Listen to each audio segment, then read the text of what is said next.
On behalf of the General Assembly, I have the honor to welcome His Excellency Volodymyr Zelensky.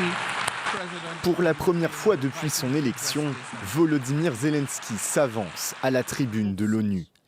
L'an dernier, le président ukrainien avait été contraint de s'exprimer depuis son pays en guerre.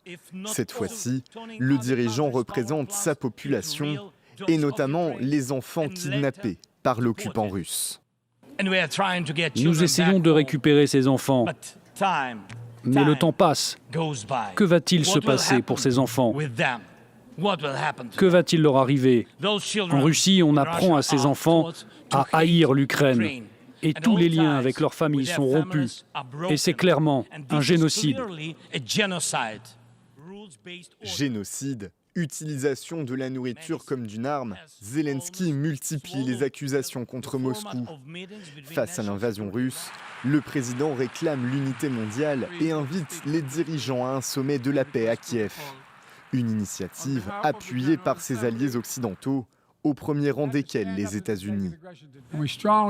Nous soutenons fermement l'Ukraine et ses efforts pour parvenir à une résolution diplomatique qui garantisse une paix juste et durable. Seule la Russie porte la responsabilité de cette guerre. Seule la Russie a le pouvoir de mettre fin à cette guerre immédiatement. Et seule la Russie s'oppose à la paix. Un soutien plus nuancé chez certains pays du Sud qui s'abstiennent de livrer des armes à l'Ukraine ou de sanctionner la Russie.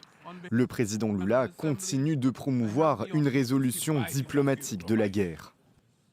Nous ne sous-estimons pas les difficultés à parvenir à la paix, mais aucune solution ne sera durable si elle n'est pas fondée sur le dialogue.